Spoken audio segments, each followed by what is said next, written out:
Welcome to Tucker Carlson. Today, we don't spend a lot of time interviewing politicians. Why would you? They're horrible.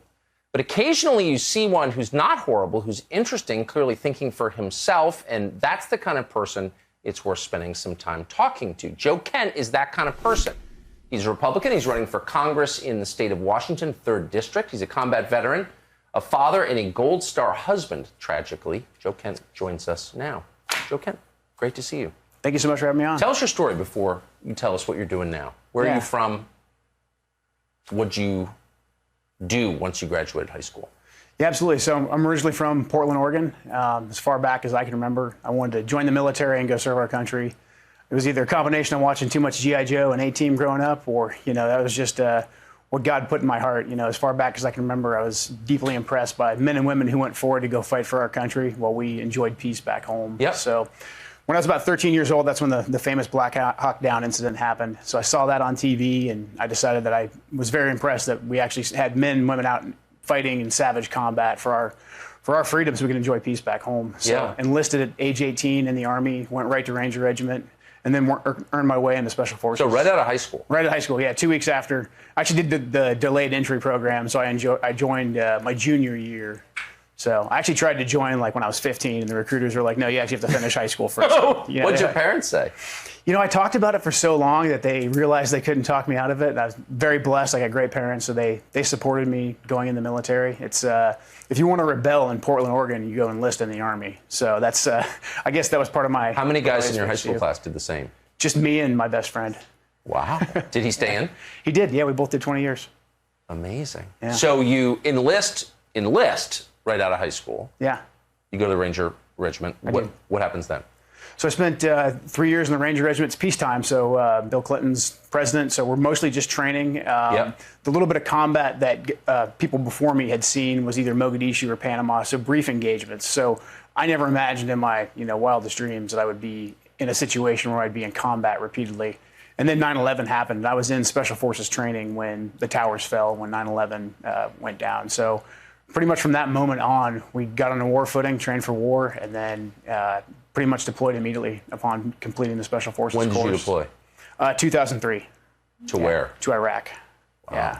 So Iraq was pretty much, Special Forces are regionally oriented. Yes. So I spent most of my time in Iraq, about 5 years on the ground total there. So I was there for every year of the war except for 2010 when I was in Yemen. You spent 5 years there? Yeah, if you add it all up. So pretty much every year of the war, I was there for between 6 to 7 months. Yeah. That's a lot of deployments. Yeah. Technically, how many deployments is that? 11 total. That seems like a lot. It was a lot, yeah. I was in for 20 years, so I was in 20 years right at the start of the GWAT, and it's still going on now. So what did you think of it? So it was definitely the most formidable experience of my life. I really liked serving with goal-oriented people, and then patriotic men and women who come together from all over this country to serve our nation. So I saw the best, and I also saw the worst of our country. Seeing the way that our politicians had no issues leaving us at wars that had no clear national security nexus, no clear and present national security threat, and then also no clear end state. That really disenfranchised me with politics and showed me, I think, the bad side of our federal government, and then how disconnected I think the American people and our elected leaders have become from the wars that we fight and our foreign policy in general. Man, what a sad lesson to learn. You try to join at 15, you do join at 18. Yeah. It's all you want to do, obviously. You spend 20 years in. At what point, 11 deployments, at what point did you realize, wait a second, I'm being misused by our politicians here? Pretty early on. I mean, it's definitely a gradual process. So 2003, I was a 23-year-old Green Beret sergeant. One of my missions that my team was tasked with was demobilizing a lot of the anti-Saddam militias and forming an Iraqi military. And then that was right after we pretty much fired every military-age male in the Iraqi military proper. I remember. Yeah, de-Baathification. Said, hey, if you're part of the Ba'ath Party, you can't have a job here. Me being 23 years old, I thought, okay, well, this seems like a bad idea because you just took all these well-trained soldiers and said, you don't have a job anymore, and we're going to consider you criminals, but we didn't have a plan for securing the armories. And I was like, if this was me back home and they fired me and left me the keys to the military base, I'd imagine what would happen. So I thought this is probably just a tactical blunder. But then as we started arming a lot of these different militias, some of them, the Kurdish ones by and large, were, they generally supported the U.S. policy over there and they were easy to trust. But a lot of the Iranian-backed ones, I had no idea why we were supporting these guys because you knew the history of. So even at the level of the Green Beret sergeant, it was clear that bad decisions were being made. Absolutely, but you think you have some hope that there's somebody behind the curtain at Oz, and you're like, well, surely there's a general somewhere that has a bigger plan, and I'm just not seeing it from down here. So I'm just going to head down and do my job, make sure that me and my friends come home alive, and do our job to the best of our ability. Because at the time, we still really believed that, okay, maybe Saddam did have weapons of mass destruction.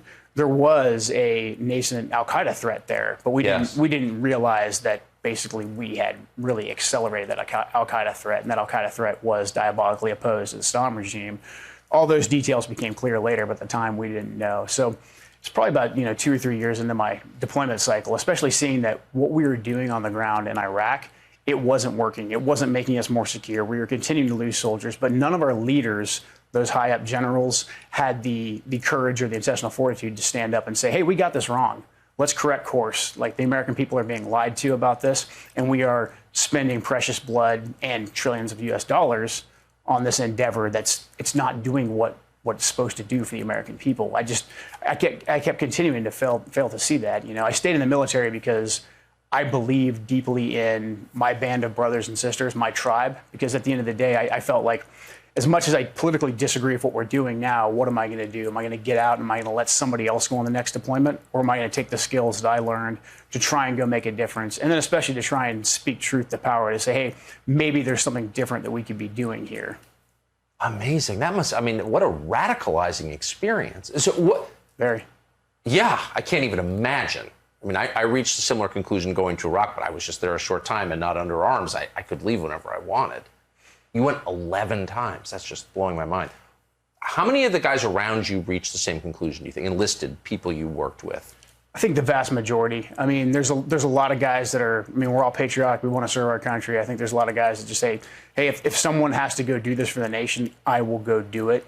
And then there's a lot more of us who said, hey, we don't need to be doing this. There's a different way that we can go about this. We can still secure our country. We can still have a strong foreign policy without these wars of occupation, these regime change wars. We don't need to do this. It's actually not in our national security interest. So I'd say the majority of us that spent our career on the ground, we've reached this conclusion. The problem is that the people that want to climb the ladder and become a senior ranking person, work at the Pentagon, you have to adopt the party line. If you don't adopt the party line, and the party line basically for Republicans and Democrats is we need to stay here forever. And not just do we need to stay here forever, we need to do more.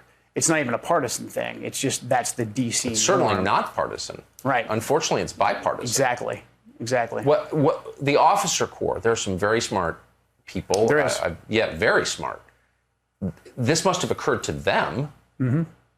Do you think they were aware of how counterproductive this was? Absolutely. Yeah, definitely. I think the problem is from the top down, starting with when Bush fired General Shinseki during the lead up to the Iraq War. That sent a pretty clear message like, hey, we will fire whoever goes against the party line, and we'll replace you with somebody who will say yes. That's right. And so if you want to stay in and you want to keep rising up the ranks, which with the traditional officer corps, they have to or they get put out of the military.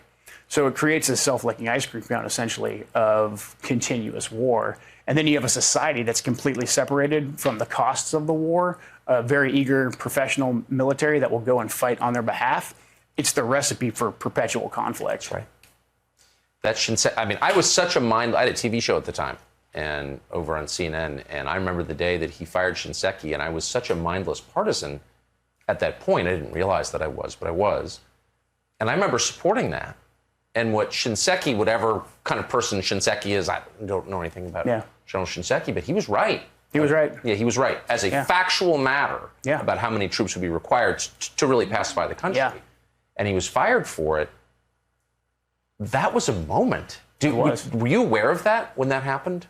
Not at the time, but looking back. At the time I was very young and I just wanted to go. 9/11 was fresh. And so all of us just wanted our shot at going over and participating in the war on terror, because at the time we all figured that this conflict would be sort of like Panama, Grenada, or Mogadishu. Right. And it was going to end and we were going to miss our chance. So we just wanted to go. I mean, that was the thing. But looking back on, because I wondered myself, how come some of these very, very smart senior officers who we pay to go get PhDs and stuff like that? Yes, we do. How come they aren't saying, hey, this just doesn't work? You know, we've tried multiple different strategies. There's been the whole counterinsurgency approach. There's been the strategic decapitation approach.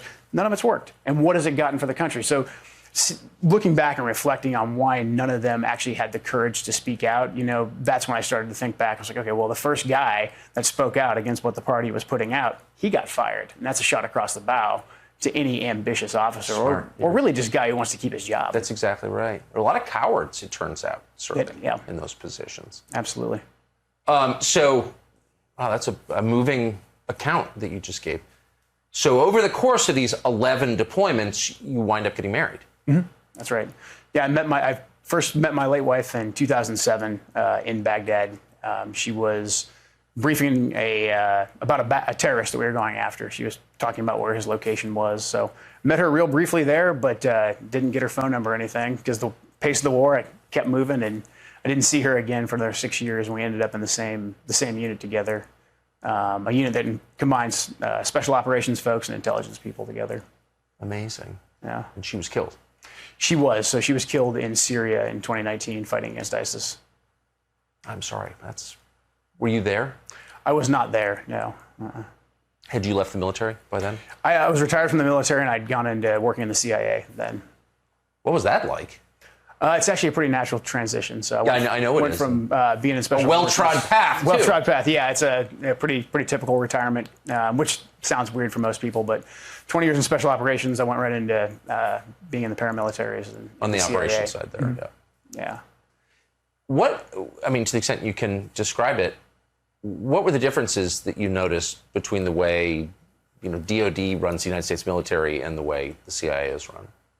There's a lot of cultural differences because they're recruiting from a different pool of Americans typically. Yes. CIA tends to lean a little bit more left at its core because they're recruiting so heavily from the universities. Yes. There's some, that's not 100% true for the paramilitary side because they recruit us all out of special operations. So I'd say we tend to lean a little bit more right. But in general, the CIA is a little bit more, I'd say, partisan DC establishment.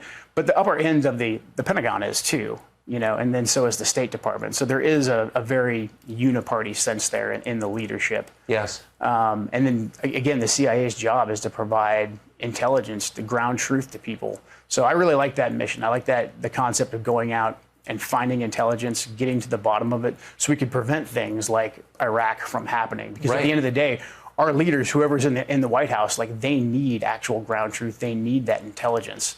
And so we have to have men and women that are willing to go out there and risk their lives to collect it and then to analyze it. So it's a great mission. It's a very noble mission. The problem is the political appointees, and then again, that incentive system for telling policymakers what they want to hear as opposed to what they should hear. And Iraq is a perfect example. That was an intel failure, among other things. Absolutely. Intel and political.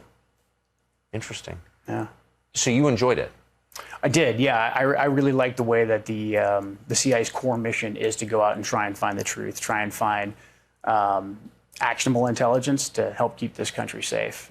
Some of the partisanship that I saw there, I was pretty disgusted with. And same thing at the upper levels of the military, too. It was a night and day difference when President Trump came in. I mean, there was those of us that were on the ground that had been fighting the wars. We really liked President Trump's foreign policy because ISIS had taken over 2 countries at that time, 3 if you count Libya. And he said, hey, I want the caliphate crushed. Go in there, crush the caliphate, and we're getting out. And that was, so he gave us the tools that we needed, the authorities we needed to go in and conduct that mission. But then he attempted to at least get us out. Under Obama, there had just been this stagnation of we're going to continue to deploy, put people in danger, but we don't actually have the will to go in and defeat the enemy. So Trump was very refreshing, but then also the way that Trump cut through a lot of the rhetoric about why we got into these wars in the first place. He didn't pull any punches. So among warfighters or people gathering intelligence on the ground, this was considered a good thing. It was. But by management, it was not? Right. A lot of the senior leadership did not like the way that Trump had been critical of top DoD brass. the head of the intelligence community, saying, hey, you guys have gotten it wrong before, like, as opposed to saying, hey, I believe everything that you guys say, which is what I think they wanted to hear. Of course. Trump actually had the audacity to say, you guys are great. Yeah, you guys are good job. Trump had the audacity to say, like, I'm going to check your math every now and again. It's like, oh, you're going to check my math? Like, how dare you? So could you could feel the hostility toward him? I could. Yeah, absolutely. I could. The longer I was in, I think I was probably at too junior of a level to see any of that under Bush. Yes. When Obama came in, we were told, hey, this is the commander-in-chief now, and all of us accepted that, of course. That's the oath that we took. Yes. He's the commander-in-chief. I didn't vote for the guy, but, hey, I would go and fight and die under him. Friends of mine fought and died under him. Not a big deal. When Trump came in, it was a night and day difference. There was a partisan bitterness to a lot of the leadership. They did not like what Trump had said about them getting things wrong before, and then they did not like the drastic changes that Trump wanted to make. Because the government hates change, especially if that change is going to end programs, especially lucrative programs like wars. So there was a lot of just heavy disdain for Trump and his policies. Articulated. Yeah, absolutely. Absolutely. With attempting to get us out of the conflicts is where I saw it. I mean, my wife would be alive today had President Trump's orders been followed. So Trump ordered our troops out of Syria when we defeated the territorial caliphate in December of 2018. She had orders, her and the folks that she was with, had orders to withdraw back to Iraq by Christmas Eve. Instead, because of Secretary of Defense Mattis resigning, the head of the counter-ISIS mission for the State Department, Britt McGurk, resigning as well, and then all the bureaucrats underneath them doing the old bureaucratic slow roll, our troops remained in Syria until January. She was killed in January in Manbij. She was killed fighting the enemy, but again, did they need to be there? We had accomplished our mission going after the territorial caliphate of ISIS. And to this day, troops remain in Syria for no strategic benefit to the U.S., waiting for us to get into a four-sided fight with Syria, Russia, Iran, and then the ISIS caliphate that still is an underground covert network. So that's seeing all that really put me forward into the path that I'm on right now. Because despite all the grief that I was going through after my wife was killed, I knew that President Trump had gotten it right, and the bureaucracy, the deep state, whatever you want to call it, had left her there and vulnerable. So I felt that it was my duty to start speaking out against what the establishment had done and in favor of what President Trump was attempting to do with our foreign policy. That is very heavy. I didn't quite get the significance of that. Yeah, that's what put me on the trajectory I'm on right now. So after she was killed, I got the opportunity to meet with President Trump. He came out to Dover when we received my wife's remains, and I got the opportunity to meet him real quick. I mean, he was very compassionate. So all those stories about him are completely false. He was very compassionate, and I told him, hey, this is me. I'm spent 20 years in the military.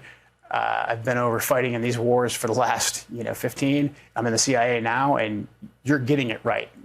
Everybody that's in your leadership circle right now, they're not telling you that, but you're actually getting it right. We do need to be out of these conflicts. We're not getting anything from them. Do you think, given what has happened under this new Secretary of Defense and under this new administration, do you think you could serve in the U.S. military today? I think it'd be very difficult. I think now from my public statements being pro-Trump and then pointing out the failings of the establishment, I do believe that they would label me as some sort of insurrectionist or a white nationalist or something like that. This partisan test that they're putting in with the security clearance process, I think, is very disturbing. That gives them leverage over anybody who's going to actually work in sensitive positions, because you really can't do much in the military or the intelligence community without a security clearance. Of course. So them using that as a gate and putting an ideological test in there the way that they are, and then also the way that they're putting in these political commissars is absolutely insane. I mean, you have Bishop Garrison at the Department of Defense. They tried to put in political commissar Estrada down at U.S. SOCOM, the Special Operations Command.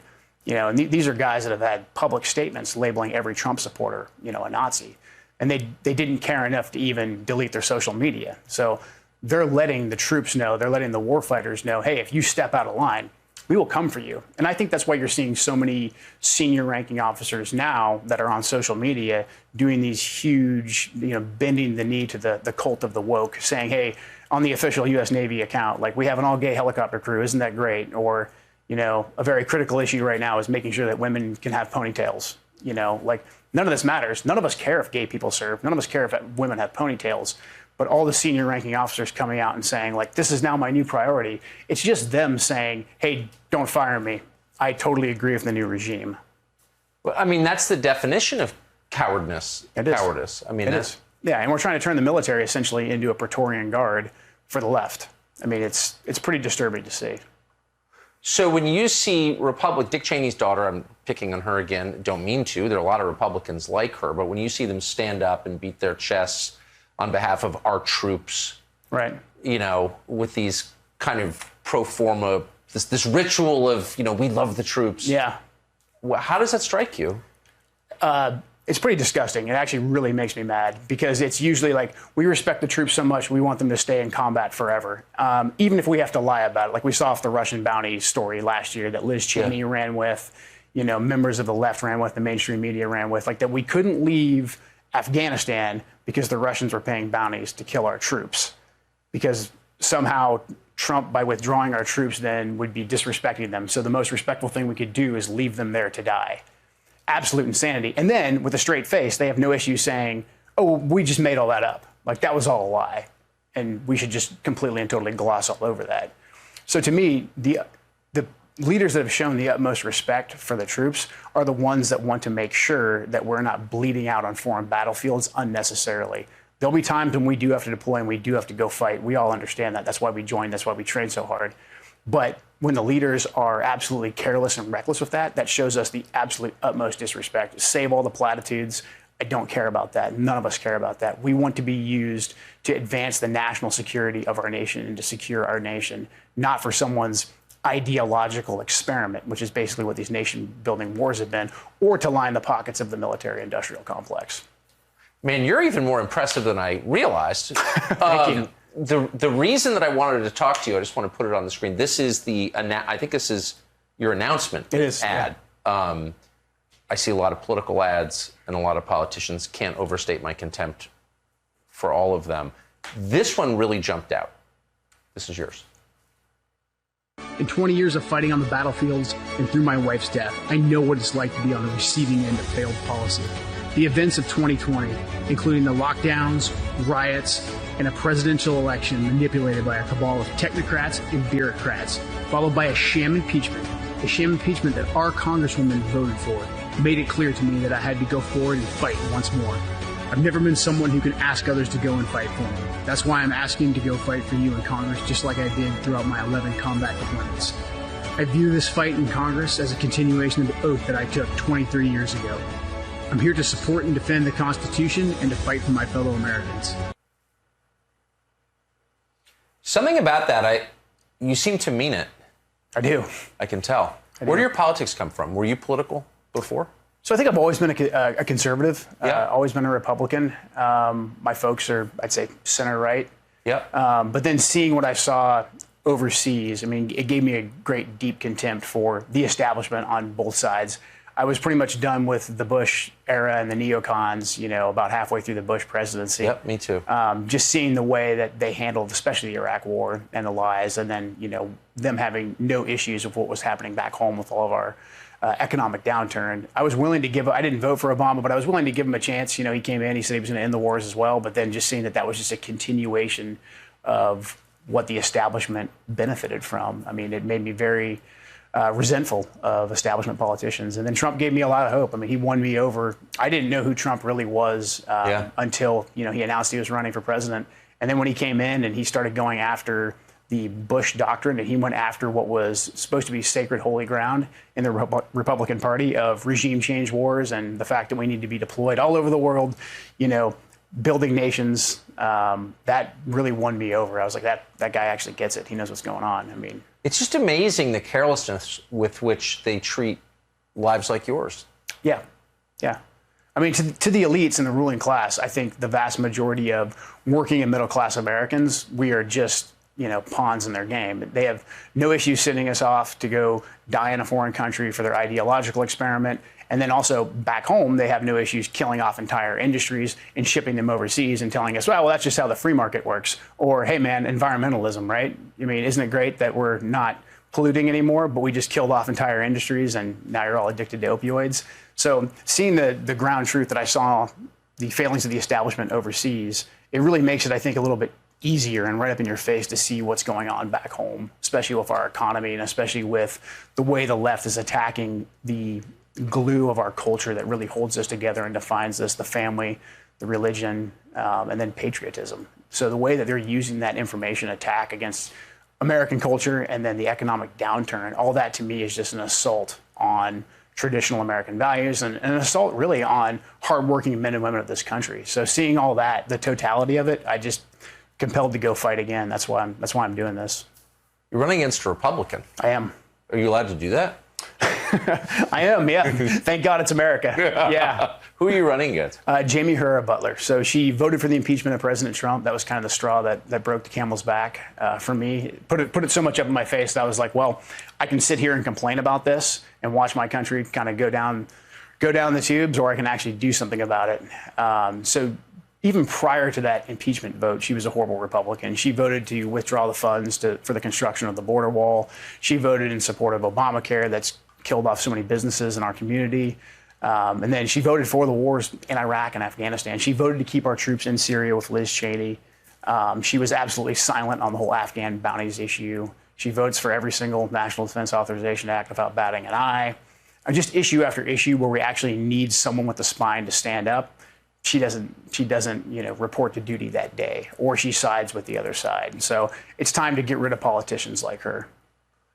When's the primary? It's in August of 22. The leadership of the party in the state of Washington and in the city of Washington, of the Republican Party, how have they responded to your challenge? I'd say, pretty neutral. There's a lot of folks, I think, that don't know how to handle the America First movement going and challenging sitting Republicans, because that's against, the rules that we're supposed to abide by.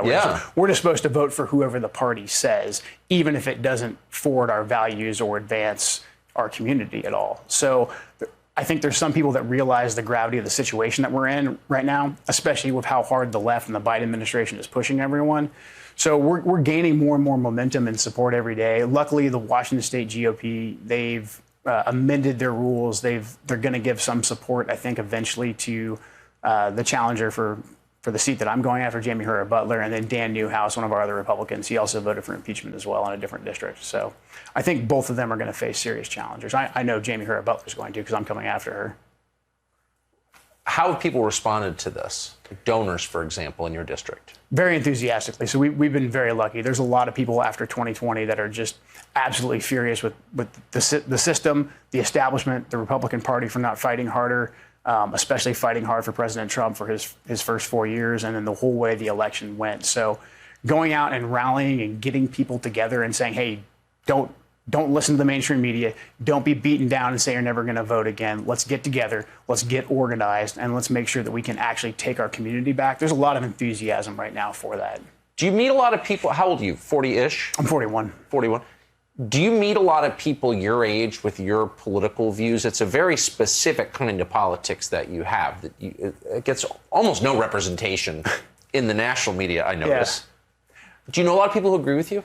I do. I think that most of them just are not very politically active. They're not on the main social medias, and they're not out there stating their opinions. But I think the vast majority of the country does feel like this. They feel underrepresented. They know that left or right, Republican or Democrat, they're part of the same establishment that's been screwing over hardworking people for decades now on the foreign policy front, but then also back home with the way our economy is going. So a lot of people are just absolutely furious with establishment Republicans and Democrats.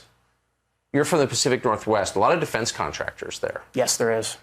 Do you think that fact plays a role in the way that representatives from the Pacific Northwest vote in the Congress? Most certainly. I mean, there's big defense dollars there. So, again, keeping the wars going and just signing off on those National Defense Authorization Acts every year, there's a big incentive for that. So why stick your neck out and say, like, I'm not going to vote for that and lose that Lockheed, that Boeing, all those big dollars, especially with the way that I'd say in the last, especially since Trump came in, that those big corporations have shifted over to supplying the Democrats of so much PAC money.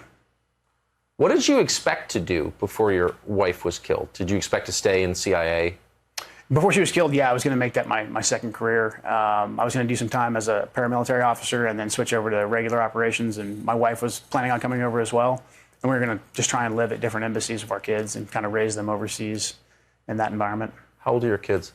About to be 4 and 6, both summer birthdays. So very young. They were 1 and 3 when their mom was killed. Wow, what's that? I mean, what is that like?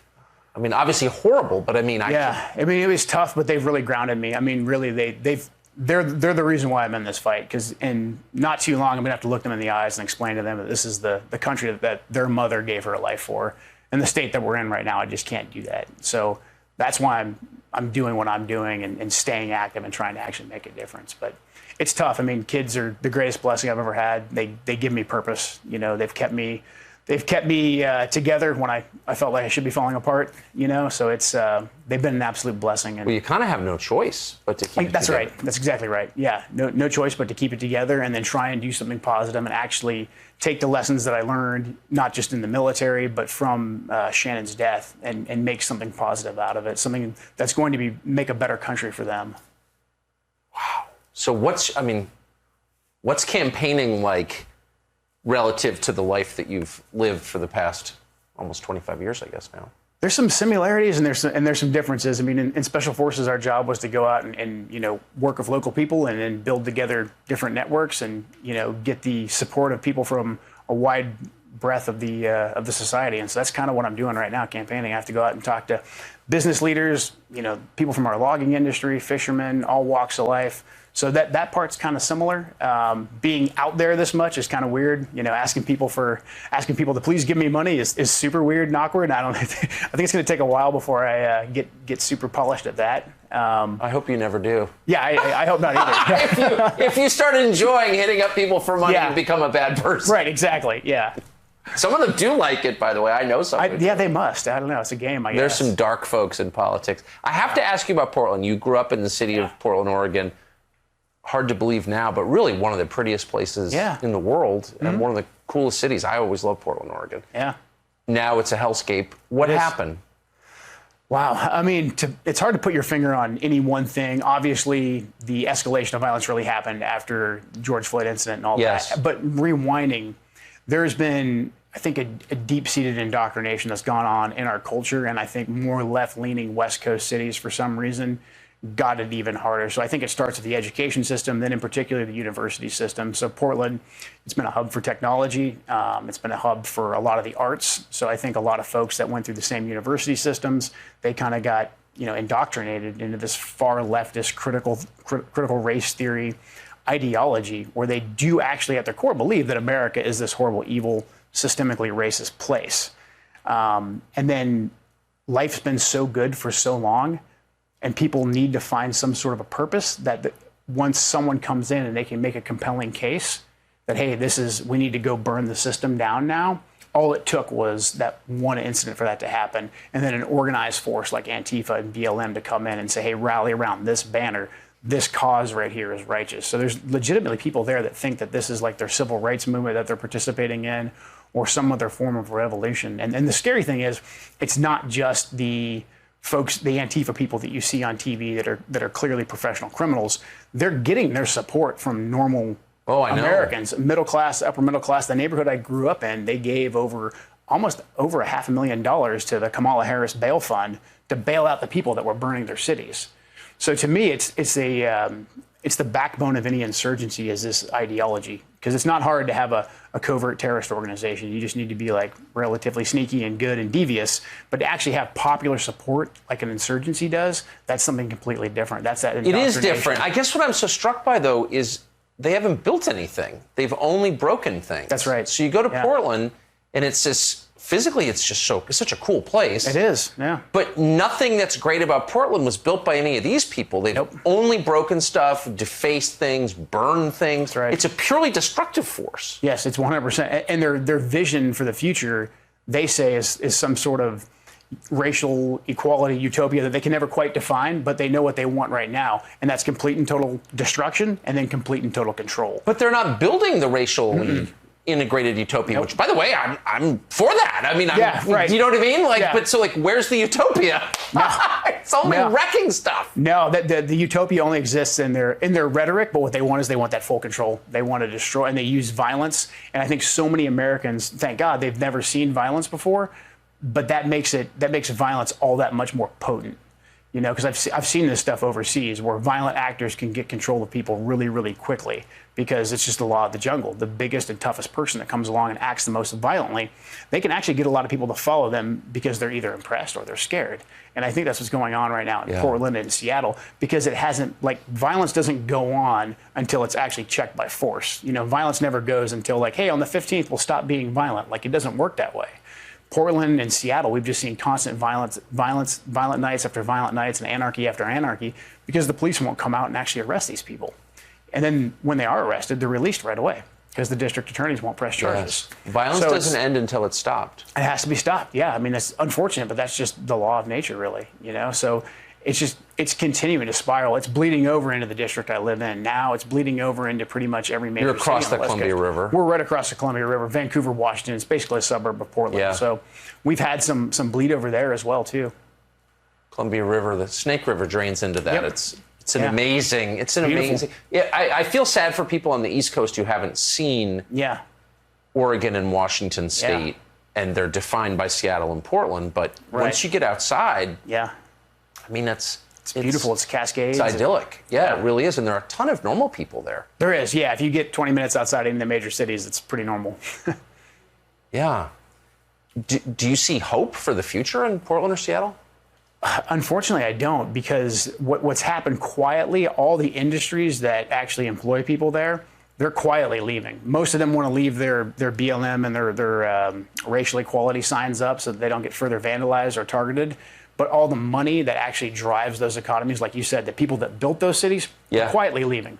Anybody you can get out of their rent, their lease, whatever, they're getting out of those cities right now. The dollars are going to stop flowing into them because it's you know, business isn't going to hang out just for the sake of social justice. Can I ask you a question? So if this were Baghdad and you were in charge of pacifying part of Baghdad or making it better, you wouldn't retreat. Your first option wouldn't be to, like, run away, right? Right. You would take a stand and say, you can't do this shit here. I'm sorry, this is not allowed. Like, you can't do this. Yeah, we have law and order. Yeah. Yeah. Why don't people who are, say, from Portland, Oregon, or Seattle, Washington, why don't they say, I'm sorry, you're not allowed to shoot heroin on my sidewalk. Like, get out of here now. Yeah. Where are those people? The narrative, I think, that comes from the media and then the education system. I mean, the sense-making organs of our society are education and media, and both of them have almost been completely and totally infiltrated by the far left. So I think even people, when their first instinct is to say just that, stop burning and looting. You can't shoot heroin right here in front of the elementary school. Go do it in someone else's neighborhood. But they've been told that when they have that instinct, oh man, that's racism. I don't want to do that. I don't want someone else, my neighbor, my friend, my coworker, to think like I'm a bad person, so I'm just not going to say anything. And then that just goes on. So so it is so powerful, the propaganda, that it's overwhelmed people's instinct for self-preservation. Absolutely.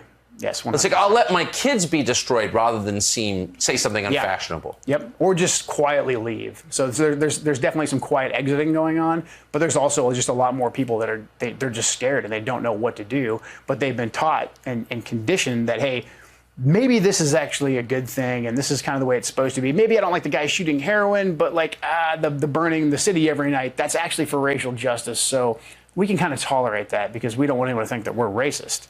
You know, especially when Antifa and BLM are smart enough to label their groups, you know, anti-fascist and Black Lives Matter. Because then the next question is, well, you don't care about Black lives? You're like, no, I just don't want. Are you pro-fascist? Are you pro-fascist? Like, I mean, it's easy. Yeah, I mean, we know it's absurd, but there's a lot of people that just don't want to speak out against it. I'm starting to think the whole low testosterone level thing is real, though.